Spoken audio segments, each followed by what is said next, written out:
You should feel honored, Rebecca said, swirling her champagne in the crystal glass our grandmother had left us.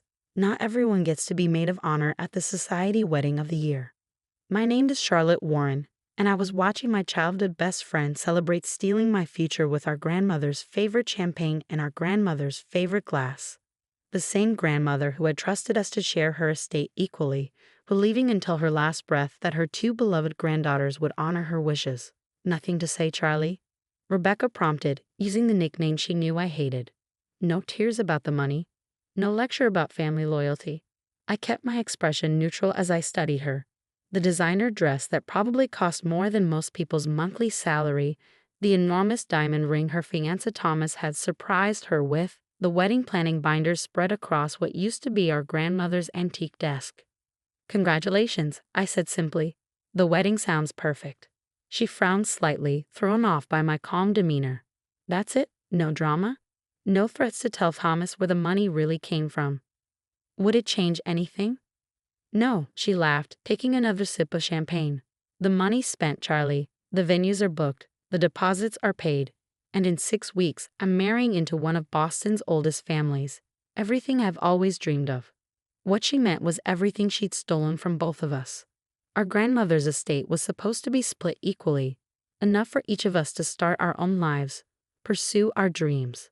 Instead, Rebecca had spent the past year systematically draining every account she could access, using her power of attorney and her knowledge of banking to move money around until there was nothing left.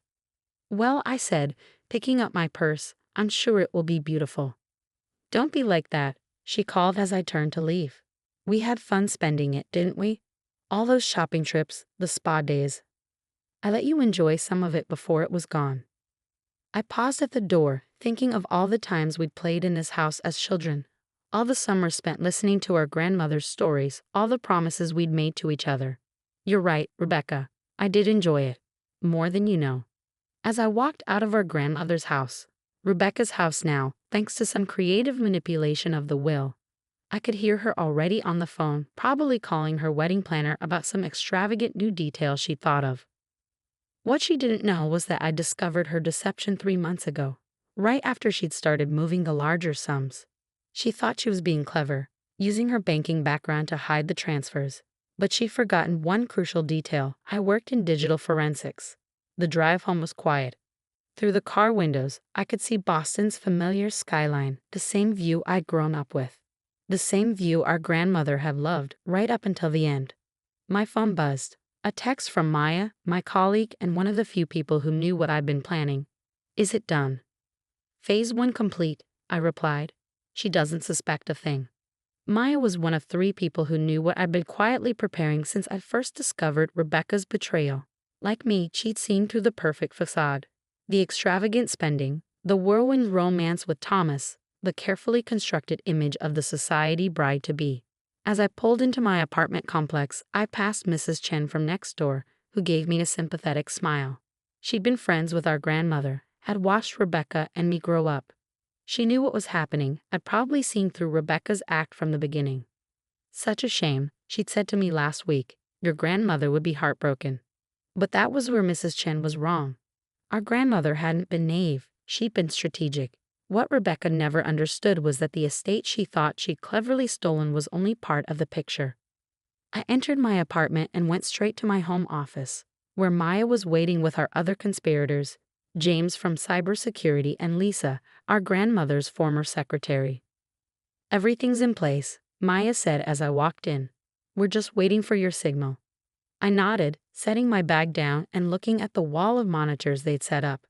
Each screen showed different aspects of our plan: bank records, property deeds, social media feeds, and most importantly, the evidence we gathered of Rebecca's systematic theft. How long until she notices? Lisa asked, her legal pad already covered in notes. She won't, I replied. Not until the wedding day. That's what she cares about most, her perfect society wedding. I thought back to how this all started. Rebecca and I had grown up together, raised by our grandmother after our parents died in a car accident. We were more than cousins.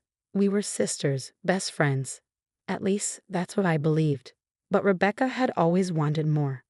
While I was content with our comfortable life, She dreamed of joining Boston's elite. When she met Thomas Bradford at a charity gala last year, she saw her chance. He came from old money, the kind of family she'd always envied. The first warning sign came when she started changing. Subtle things at first, like canceling our weekly dinners, becoming obsessed with social media and her public image. Then came the spending, designer clothes, luxury cars, lavish parties to impress Thomas's family. I trusted her when she said she was just enjoying our inheritance, celebrating our grandmother's memory. That was my first mistake. Show me the timeline, I said to Maya. She pulled up a detailed flowchart on the main screen. Phase 1 is complete. She believes you've accepted everything. Phase 2 starts next week, when the wedding vendors begin receiving their payment confirmations. James nodded. All the fake transactions are in place. As far as any of them know, they've been paid in full. And Thomas? I asked. Still completely in the dark about where the money really came from, Lisa confirmed. He thinks Rebecca's family was just, well off. I smiled slightly. Rebecca had played her part perfectly, crafting an image of old money and refined taste. She'd even started speaking differently, adopting the subtle mannerisms of Boston's upper class. My phone buzzed. A text from Rebecca. Don't forget, final dress fitting next week. Try not to look too devastated about the money. We wouldn't want to ruin the photos. I showed the message to my team. She really thinks she's won. Are you sure about the timing? Maya asked. We could expose her sooner, stop the wedding before. No, I cut her off. She wants her perfect day. Let her have it, right up until the moment it falls apart. I turned back to the monitors, watching as our plan continued to unfold. Rebecca thought she'd inherited a substantial estate and spent it all on her dream wedding. What she actually gotten was access to the smaller trusts, the one our grandmother had set up knowing it might be misused. The real estate, the investment accounts, the family business, all of that had been quietly transferred into a separate trust years ago. A trust that would only activate under specific conditions. Start the sequence, I told James.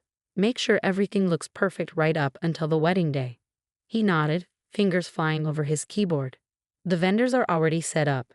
They all think they've been paid, but the actual transactions will bounce, I finished. Every single one of them, right in the middle of her perfect ceremony. The next few hours were spent finalizing details.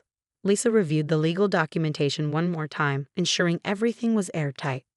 Maya coordinated with our contacts in the banking industry, making sure the transaction failures would be properly documented. And James worked his magic with the digital trails. Around sunset, my phone buzzed again.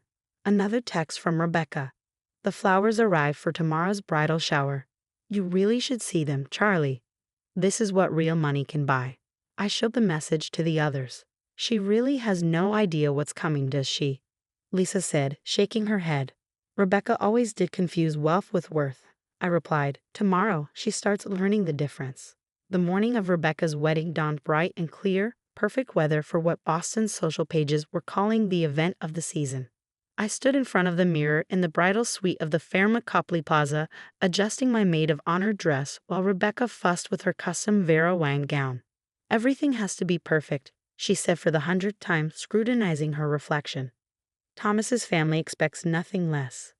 I smiled, checking my phone discreetly. A message from Maya flashed across the screen. All systems ready. Vendor payments failing in sequence. Don't worry, I told Rebecca, tucking my phone away. Everything will be exactly as it should be. The bridal suite was a flurry of activity. Hairstylists, makeup artists, photographers, all carefully selected to create Rebecca's fantasy wedding. Each one had received confirmation of payment, not knowing that those confirmations were as hollow as the bride's promises. I still can't believe it's finally happening, Rebecca gushed, accepting a glass of champagne from one of her bridesmaids. All those years of dreaming, and now I'm marrying into the Bradford family. Grandmother would have been so proud. I bit back a response, thinking of the real pride our grandmother had taken, not in social status or wealth, but in honesty and integrity. Values Rebecca had conveniently forgotten. My phone buzzed again. James this time. First vendor payment bounced. Florist trying to reach Rebecca. Right on schedule. Oh God, one of the bridesmaids suddenly exclaimed, looking at her phone. Rebecca, the florist is saying there's a problem with their payment.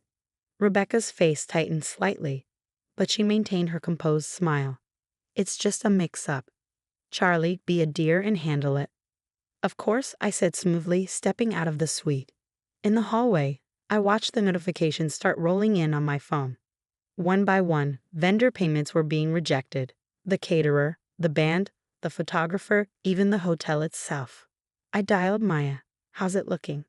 Beautiful chaos, she replied. The florist is threatening to remove the arrangements, the caterer is demanding immediate payment, and the hotel manager is heading up to speak with Rebecca right now. As if on cue, I saw the manager striding down the hallway, his face set in a professional mask of concern. I stepped aside as he knocked on the bridal suite door. Miss Warren, he called. We need to discuss an urgent matter regarding payment. The door flew open, revealing Rebecca in her wedding gown, her carefully applied makeup already showing signs of stress. What do you mean, payment? Everything was handled weeks ago. I'm afraid there seems to be a problem with all the vendor payments, the manager explained. The transactions have been rejected by your bank. Rebecca's face went pale. That's impossible. I have the confirmation emails. Yes, well, the manager cleared his throat. It appears those confirmations were premature. We'll need immediate payment to proceed with the wedding. I watched as Rebecca's perfect facade began to crack. She fumbled for her phone, probably trying to access the accounts she thought were still full of our grandmother's money. This is insane, she muttered, her fingers shaking as she typed. The money was there. I checked yesterday. Problems? I asked innocently. She grabbed my arm, pulling me back into the suite. Charlie, I need you to help me fix this. There must be some mistake. Like the mistake you made when you stole my inheritance? I asked quietly. She froze, really looking at me for the first time that day. What did you do? Me? Nothing. I just made sure everyone knew exactly where their money wasn't coming from. The color drained from her face as understanding dawned. You knew? All this time? I knew everything, Rebecca. The fake transfers, the emptied accounts, even the lies you told Thomas about your family's wealth. As if summoned by his name, there was another knock at the door. Thomas's mother stood there, her face tight with barely contained fury. Rebecca, she said coldly, we need to talk. Now. The next hour was like watching a carefully constructed house of cards collapse in slow motion. The vendors began removing their unpaid services, flowers disappeared from the reception hall, catering staff packed up their equipment, the band started loading out their instruments. Thomas's family, already skeptical of their son's whirlwind romance, demanded answers about Rebecca's supposedly wealthy background.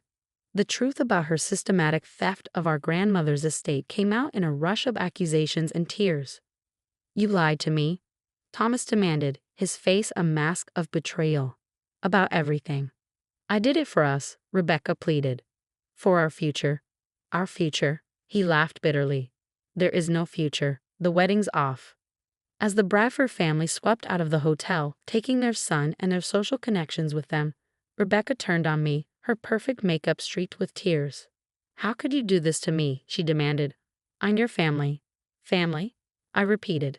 Family doesn't steal from each other, Rebecca. Family honors their promises. I was going to pay you back, she insisted, once I married Thomas.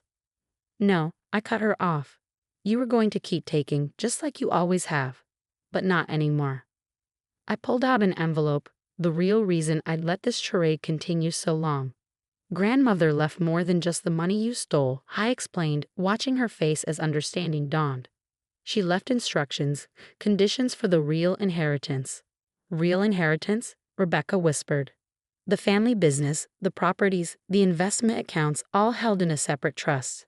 A trust that would only activate if one of us proved worthy of it. And you think you're worthy? She spat. No, I said quietly. I think neither of us was until today. Grandmother knew one of us might be tempted to take advantage of the other. This was her test, to see who would choose integrity over greed.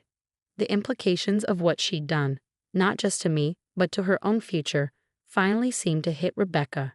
She sank into a chair, her perfect wedding dress crumpling around her. What happens now? She asked, her voice small. Now? Now you start over. Without the stolen money, without the fake status, without the lies. Maybe then you'll remember what really matters. I left her there, surrounded by the ruins of her perfect day. Outside the hotel, Maya, James, and Lisa were waiting. Well? Maya asked. It's done, I replied. Everything exactly as grandmother planned. Lissa smiled sadly. She would be proud, not of the deception, but of the lesson. I nodded, thinking of all the summers spent listening to our grandmother's stories about integrity, about doing what's right even when it's hard. She had known this day might come, had prepared for it in her own way. The next few weeks were a blur of legal proceedings and media coverage. The story of the society wedding that wasn't made all the local papers. Rebecca's carefully constructed image crumbled as the truth about her theft came to light. She left Boston shortly after, unable to face the social humiliation. Last I heard, she was working at a bank in Seattle, starting over from scratch. The family business continued under my leadership, guided by the principles our grandmother had taught us. The real inheritance wasn't just the money or the properties, it was the understanding that true wealth comes from integrity, not deception. One afternoon, about a month after everything had settled, I sat in our grandmother's study, my study now, looking through old photo albums. Pictures of Rebecca and me as children, playing in this very room, unaware of the lessons life would teach us. Maya knocked on the door, carrying a familiar bottle of champagne. Found this in the cellar, she said. Thought maybe it was time for a proper celebration. I smiled, recognizing our grandmother's favorite vintage. Why not? But this time, let's celebrate something real. As we shared the champagne, I thought about Rebecca, about the choices that had led us here. Part of me wished things could have been different, that she could have learned these lessons without such public consequences. But as I sat in our grandmother's chair, surrounded by the legacy she truly left us, I knew that sometimes the hardest lessons are the ones we need most. To grandmother, Maya proposed, raising her glass. No, I corrected her, to doing what's right, because in the end, that's the only inheritance that really matters.